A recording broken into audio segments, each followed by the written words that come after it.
Selamat datang di channel video saya. Kali ini saya mau mengajak Anda untuk berbicara tentang kebenaran Al-Quran. Sering kali kita mendengar pernyataan dari saudara-saudari kita Muslim, entah itu dalam keseharian kita maupun dalam media sosial, tentang kebenaran Al-Quran. Dan mereka sangat getol untuk mempopulerkan hal tersebut, ya. Nah, sebelum kita membahas topik kita ini, kami mohon dukungannya untuk terlebih dahulu mengklik tombol subscribe, klik like-nya dan aktifkan loncengnya. Semuanya itu gratis. Kita berawal dari pandangan dan pemikiran umat Islam tentang kebenaran Al-Quran itu, ya. Nah, biasanya ketika ditemukan fenomena yang terjadi dalam kehidupan ini, mereka biasanya langsung mengkaitkan itu dengan Al-Quran. Dari situ mereka mengatakan inilah kebenaran Al-Quran.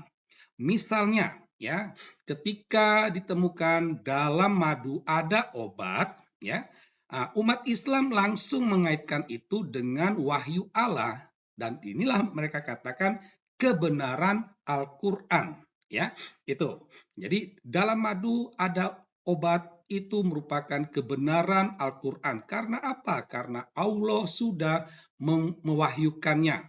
Atau misalnya ada pernyataan bahwa rasa sakit ada di bawah kulit. Ini juga sekali lagi dikatakan dinilai sebagai kebenaran Al-Quran. Atau ada penemuan mumi Fir'aun, ya. Ini mereka langsung mengaitkan itu sebagai kebenaran Al-Quran. Dan mereka mengatakan Firaun yang dimaksud itu adalah Firaun waktu bangsa Israel keluar dari Mesir, ya. Nah, ini yang sering kali terjadi.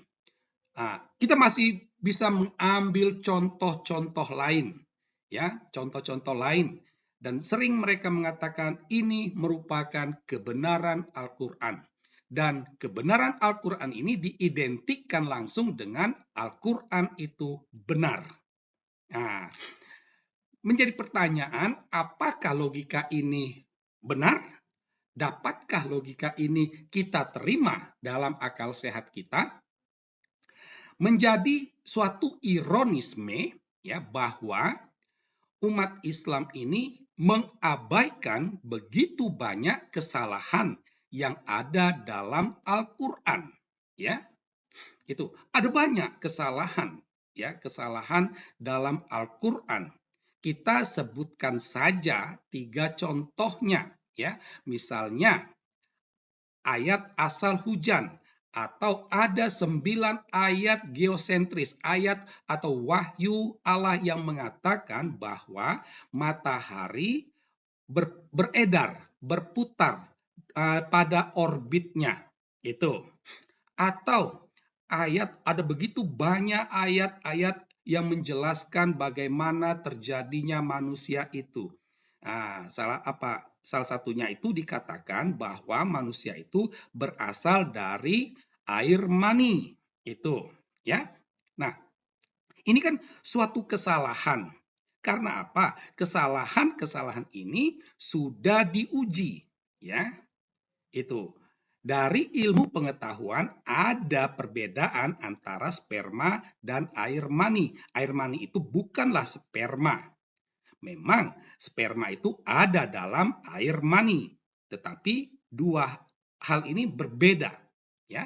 Yang menyebabkan terjadinya pembuahan itu adalah sperma, bukan air mani.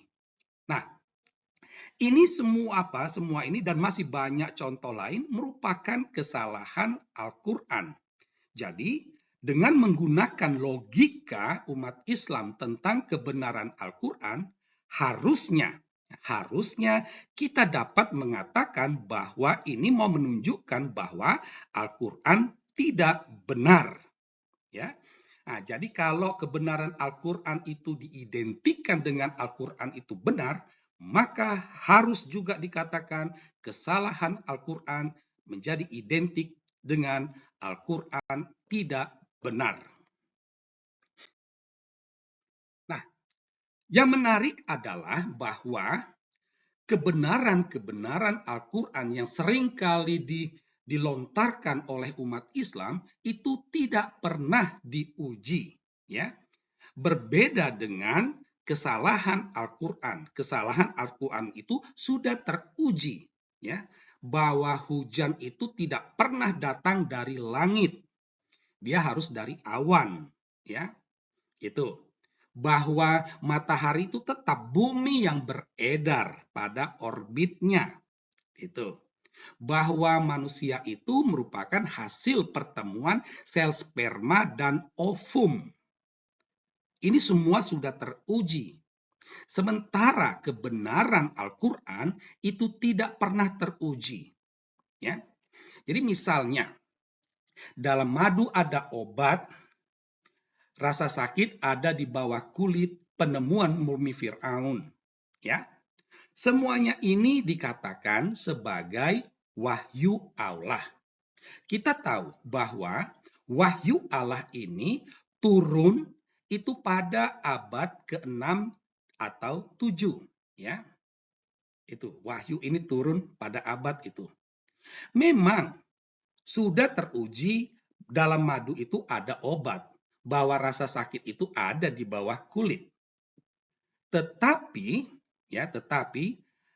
kaitan itu dengan wahyu Allah. Karena apa? Karena dua hal yang di atas, ya, ini sudah ada jauh sebelum kakek nenek Muhammad itu lahir. Ya. Itu.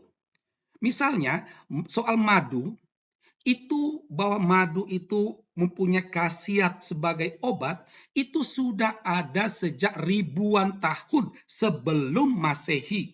Itu ada di Cina, di Mesir, di Persia. Itu ribuan tahun sebelum Masehi. Ya. Itu. Sedangkan demikian juga rasa sakit di bawah kulit itu sudah ada jauh sebelum kakek nenek Muhammad lahir.